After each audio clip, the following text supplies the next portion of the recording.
বাড়িতে সব আছে, তবুও কি শান্তি নেই? টাকা আসছে কিন্তু জলের মতো বেরিয়ে যাচ্ছে। অথবা পরিবারের কেউ না কেউ সবসময় অসুস্থ থাকছে। একবার আপনার বাড়ির উত্তর পূর্ব দিকটা বা ঈশান কোণটা চেক করেছেন? চেক করুন তো, সেখানে টয়লেট নেই তো? যদি থাকে তবে জেনে রাখুন, আপনি নিজের অজান্তেই আপনার ভাগ্য আর উন্নতির পথ বন্ধ করে দিচ্ছেন। কিন্তু ভয় পাবেন না, আজকের ভিডিওতে আমি এর সহজ প্রতিকার নিয়ে আলোচনা করব। নমস্কার, কথায় গল্পে আপনাদের স্বাগত। এই ভিডিও শুরু করার আগে বলে রাখি, যদি জানতে চান টয়লেট সঠিক কোন দিকে করা উচিত, তার লিঙ্ক কমেন্ট বক্সে দেওয়া রইল, দেখে নিতে পারেন। ঈশান কোণে টয়লেট করলে কি কি হতে পারে জানুন। বাস্তুশাস্ত্রে ঈশান কোণকে বলা হয় দেবস্থান বা ঈশ্বরের স্থান। এই দিকটি অত্যন্ত পবিত্র। এখানে টয়লেট থাকা মানেই একটি বড় বাস্তুদোষ।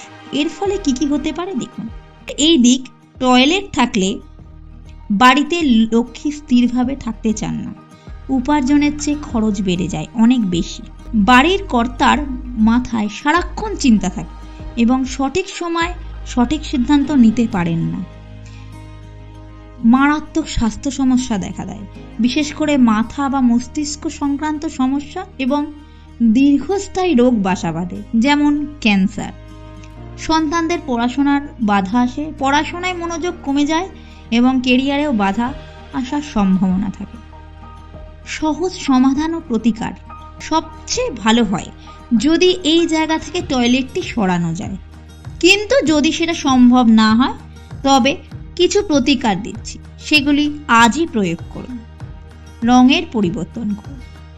ঈশান কোণের বাথরুমে কখনোই গাঢ় লাল বা কালো রঙের টাইলস ব্যবহার করবেন না। তার বদলে হালকা নীল বা সাদা রঙের টাইলস লাগান।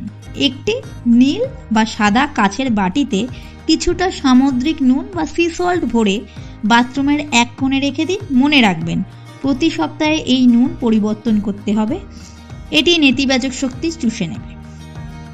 গাছ রাখুন। বাথরুমের ভেতরে ছোট একটি মানি প্ল্যান্ট বা স্পাইডার প্ল্যান্ট নীল রঙের টবে রাখতে পারেন। এটি বাস্তুদোষ অনেকটা প্রশমিত করে। সুগন্ধি ও পরিচ্ছন্নতা বজায় রাখুন। কর্পূর বা কোনো ভালো রুম ফ্রেশনার ব্যবহার করতে পারেন। আয়নার ব্যবহার করুন। বাথরুমের উত্তর বা পূর্ব দিকের দেওয়ালে একটি বড় আয়না লাগাতে পারেন। জানেন, আয়না হলো জলতত্ত্ব, আর এই ঈশান কোণ এটাও জলতত্ত্বেরই কোণ। তাই এই আয়না অনেকটা বাস্তুদোষ দূর করতে সাহায্য করে। এছাড়াও ঈশান কোণের বাথরুমে সবুজ রঙের বাল্ব জ্বালিয়ে রাখুন 24 ঘন্টা, তাহলে আপনার বাস্তুদোষ কিছুটা দূর হবে। বাস্তু দোষ মানেই আতঙ্ক নয়, সঠিক সচেতনতা। আপনার বাড়ির টয়লেট কোন দিকে? কমেন্ট করে অবশ্যই জানান।